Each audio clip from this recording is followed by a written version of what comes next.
Hello, and welcome to another episode of Architecture Topics. I'm your host, Liam Karen, and today we're going back to a time of booming ambition and growing skylines. We're heading to New York City in the late 1920s and early 30s to tell the story of a building that stood taller than any other for nearly half a century. Today we'll be talking about the Empire State Building. But before we dive into steel beams and sky wars, let me ask you something. Has this show ever taught you something new? Made you see a building differently? Or just kept you company while on the bus to school or work? If so, I have a favor to ask. Hit pause right now and go follow the show on Spotify, Apple Podcasts, YouTube, or wherever you're listening. It takes a second, and it helps us keep building these stories for you. Amazing. Thanks so much for your support. Now back to the episode. By the end of the 1920s, New York City was in the middle of a vertical arms race. Skyscrapers weren't just buildings anymore. They were trophies, symbols of ambition, proof that your company, your architect, your name belonged above everyone else. On Wall Street, the Bank of Manhattan Trust Building, what we now call 40 Wall Street, was rising fast.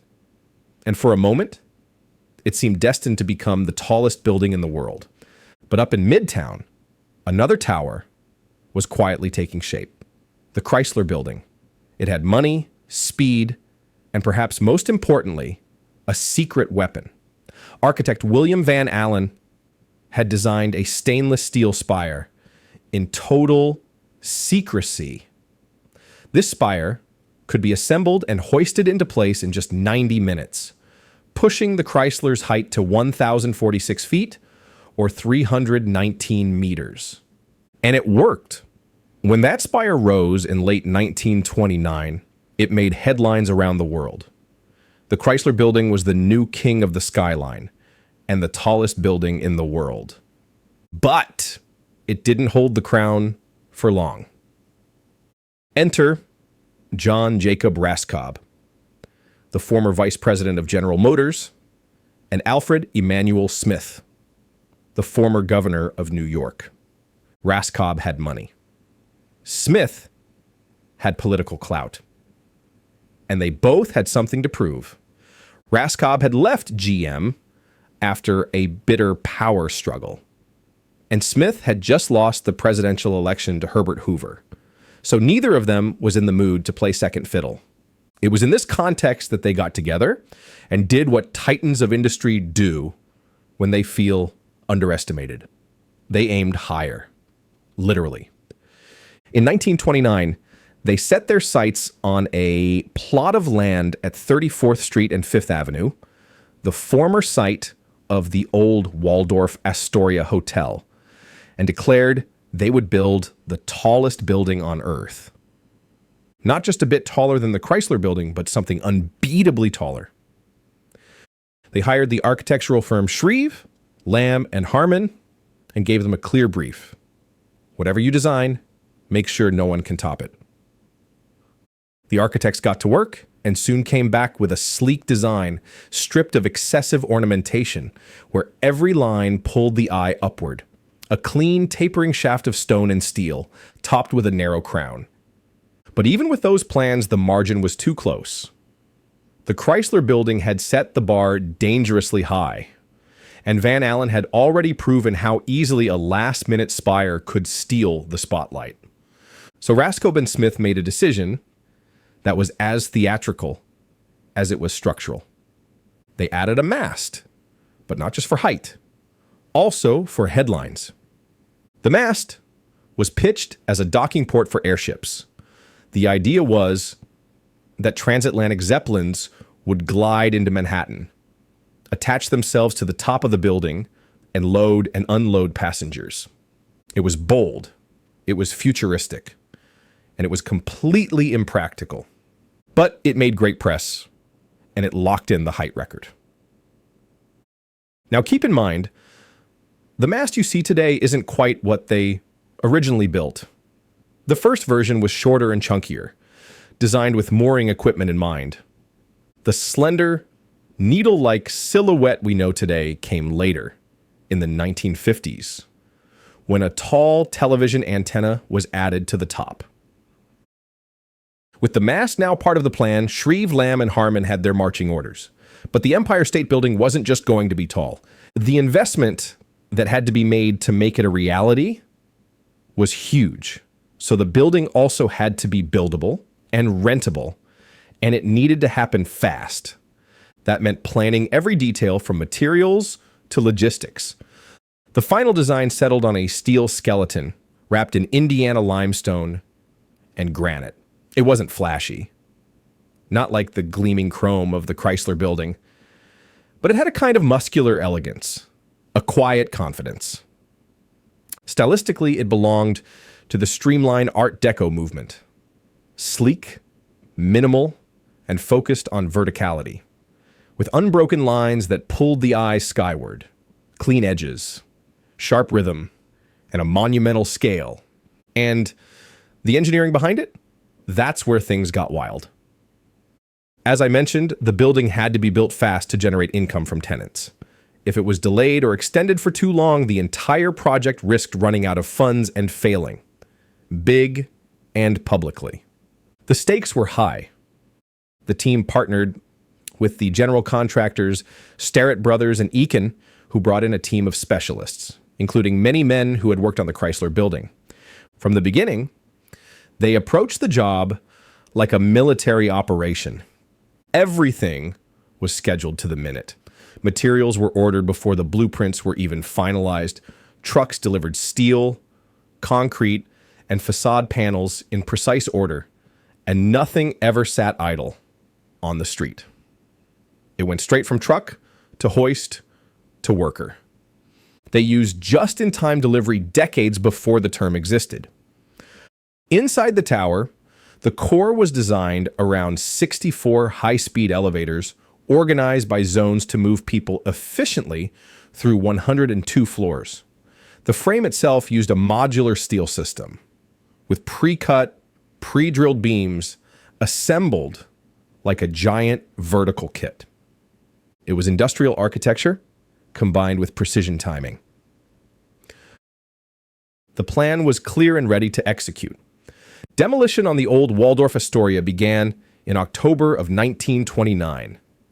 And just 2 weeks later, the stock market crashed. Most developers would have panicked, but Raskob and Smith doubled down. By March of 1930, ground was broken. And almost immediately, the Empire State Building became something more than just a real estate project. It became a spectacle. Each morning, thousands of New Yorkers craned their necks to see how far the steel frame had climbed overnight.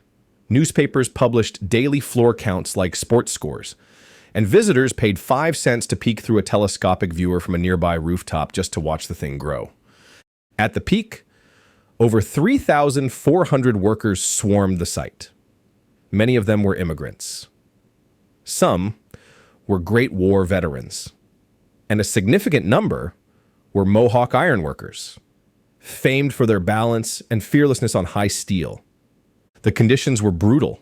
The pace was relentless, but the coordination was unlike anything the city had seen.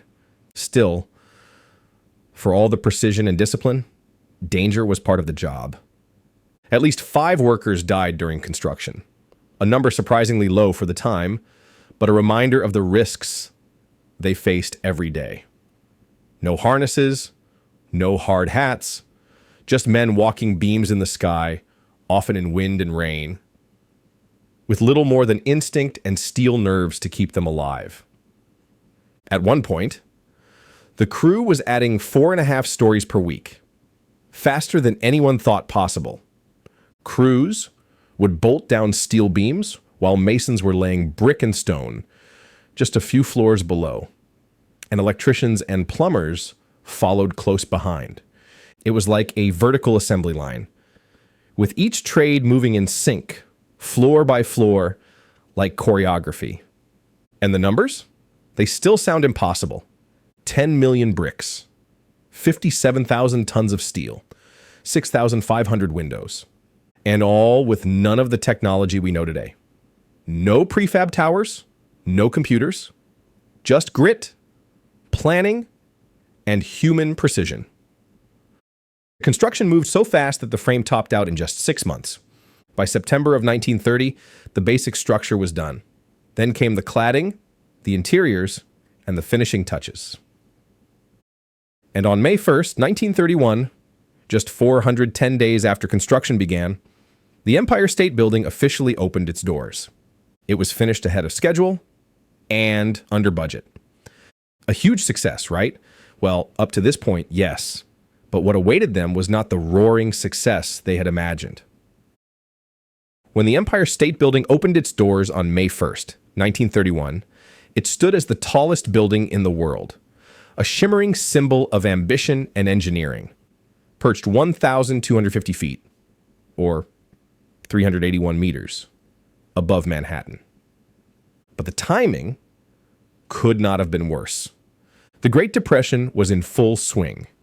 Banks were collapsing, businesses were folding, and New York's once booming real estate market had bottomed out. For the developers, it wasn't just a bad economy, it was a nightmare. Office space sat empty. Floors and floors of prime real estate, completely unleased. For years, the building struggled to find tenants. At one point, they were only renting out a quarter of the available space. The situation was such that people started calling it the empty state building. And yet, despite the financial hit, the building didn't fade into obscurity. Thanks to Alfred Smith, who kept an office near the top, the Empire State stayed in the public eye. He gave tours and hosted dignitaries. He promoted it tirelessly and turned the observation deck into a must-see destination. The deck alone brought in thousands of visitors, each paying a modest fee. Enough to help keep the lights on, but quite literally, just that. And then came Hollywood. In 1933, just 2 years after opening, the Empire State Building became a star thanks to a giant gorilla named King Kong. In that final and unforgettable scene, Kong climbs the building's spire, swatting at biplanes as he clings to the very tip of Manhattan's new crown. That moment sealed its place in pop culture. Not just as a tall building, but as a symbol, something mythic, something American. The Empire State Building wasn't making money, but at least it was making history. And then, slowly, quietly, the economy began to recover. By the time the 1940s rolled around, especially during and after World War II, New York was booming again. Industry was back. Business was back. And suddenly, having an office high above the clouds didn't seem like a luxury anymore. It was a statement. Location helped, too. The building stood in Midtown, closer to Penn Station and Times Square than the financial district downtown. That made it ideal for new companies that were emerging outside of the financial sector. New tenants started moving in. Airlines, shipping companies, advertising firms. Floor by floor, the building filled up. And in 1951, a key milestone. The entire building was sold to a group led by real estate mogul Roger Lacey Stevens for $51 million, the highest price ever paid for a single structure at the time. The building that once struggled to lease space was now a proven asset. By the 1950s, it had not only found its footing, it had become a defining piece of New York's business ecosystem. Reliable, recognizable, and respected. And to top it all off, literally, an antenna was added to the spire to support television broadcasts. It made the silhouette sharper and sleeker, and the building even taller. The mooring mast had finally found a purpose, not for airships, but for signals. From there, the Empire State kept monopolizing postcards, movie scenes, and magazine covers. If you needed to say, "This is New York," you showed the Empire State. And for good reason. It remained the tallest building in the world for nearly 40 years, until the North Tower of the World Trade Center surpassed it in 1970. But even then, the Empire State never really lost its crown. In people's minds, it was still the skyscraper, the classic. That perfect proportion, that subtle taper, the way it commands the skyline, a monument to ambition, an American icon. It's been lit up in every color imaginable. It's been climbed, flown past, and struck by lightning more than 100 times a year. It's featured in more than 250 films, and it's still one of the most visited tourist attractions in the world. Today it stands not just as a landmark, but as a lesson, a reminder of what's possible when vision meets discipline, and when architecture becomes something more than function, something mythic, something permanent. And that's our story for today. Ladies and gentlemen, the Empire State Building. If you've enjoyed this episode, share it. I'm Liam Caron, and I'll see you in the next one. Until then, keep looking up.